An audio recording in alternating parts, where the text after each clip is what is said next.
အပြုံးတစ်ခုဟာကဘာကြီးကိုပုံမလှပစေသလိုစေတနာတစ်ခုဟာလည်းလူသားတွေရဲ့နှလုံးသားကိုနှွေးထွေးစေပါတယ်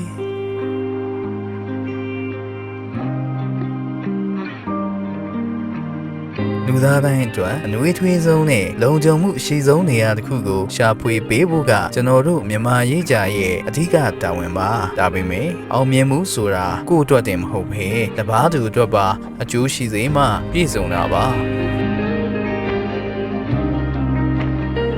ဒီနေ့မှာတော့မိဘမဲ့ကလေးတွေရဲ့လိုအပ်ချက်တွေကိုတစ်ဖက်တစ်လမ်းကနေဖြည့်ဆည်းပေးနိုင်ဖို့စားတဲ့ရိတ်ခါတွေကိုကျွန်တော်တို့ကိုယ်တိုင်ကိုယ်ကျသွားရောက်ရွေးချယ်ဝယ်ယူခဲ့ကြပါတယ်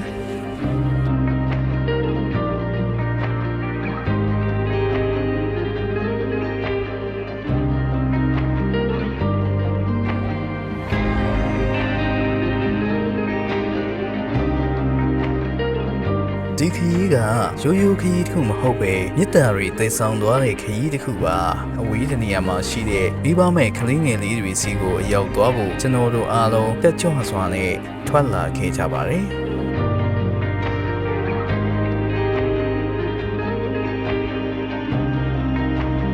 လန်ခီမှာ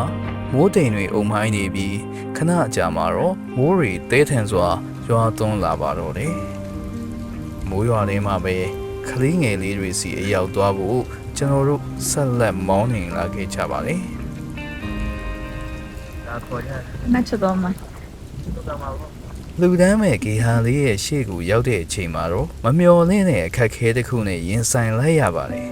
။မိုးရွာနေတာကြောင့်ရေသားတွေပျော့ပြီးကားတစ်စီးကနုံထဲမှာနစ်သွားခဲ့ပါတယ်။အံ့ဩစရာကောင်းတာကကျွန်တော်တို့ရောက်လာတာကိုမြင်တာနဲ့ကလေးငယ်လေးတွေကမိုးထဲမှာပဲအုတ်ခဲလေးတွေတနိုင်တစ်ပိုင်းသေးလာပြီးဝိုင်းအောင်ကုန်ကြီးကြတာပါပဲသူတို့လေးတွေရဲ့ဖြူစင်တဲ့စိတ်ထားကကျွန်တော်တို့ရင်ကိုတကယ်ပဲနှွေးထွေးစေခဲ့ပါလေ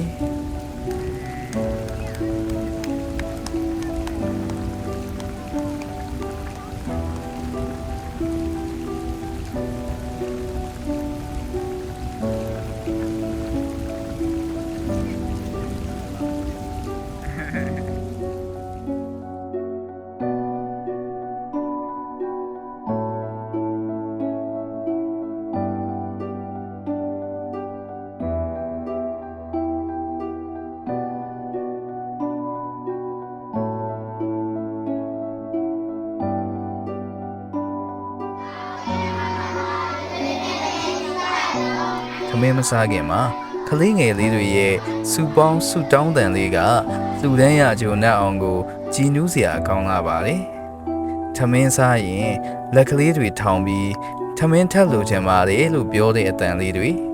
တခြားဟာတွေထက်ထမင်းပဲစားကြတယ်။ဘာနဲ့ဖြစ်ဖြစ်စားကြတယ်ဆိုတဲ့ကလေးတွေရဲ့စကားတစ်ခွန်းက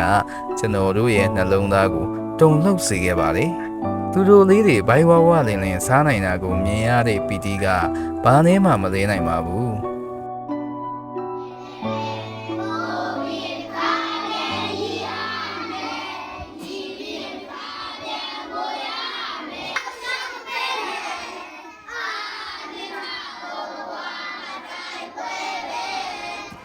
ဒီနေ့လူဒန်းမှုဟာငွေကြေးပမာဏထက်သူတို့လေးတွေရဲ့ဘဝထဲမှာအထီးကျန်မှုတွေပြေပြောက်ပြီးလုံခြုံမှုနဲ့နှွေးထွေးမှုအပြည့်အဝခံစားစေချင်တာက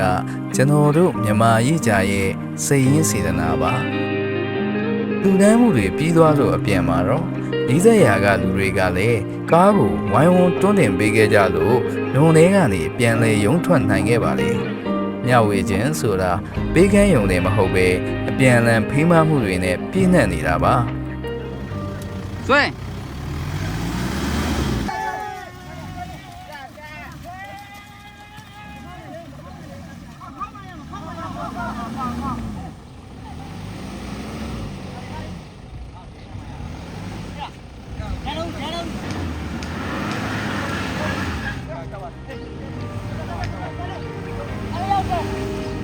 နောက်လေဒီလိုမွန်မြတ်တဲ့လူမှုအကျိုးပြုလုပ်ငန်းတွေကိုကျွန်တော်တို့မြန်မာရေးကြကဆက်လက်လှုပ်ဆောင်သွားနိုင်အောင်ကြိုးစားသွားမှာပါမျှဝေခြင်းရဲ့နှွေးထွေးမှုနဲ့အတူပုံမူကောင်းမွန်တဲ့အနာဂတ်ကိုကျွန်တော်တို့အတူတူတည်ဆောက်သွားပါမယ်အိမ်ချမ်းပြေမှာမြန်မာရေးကြ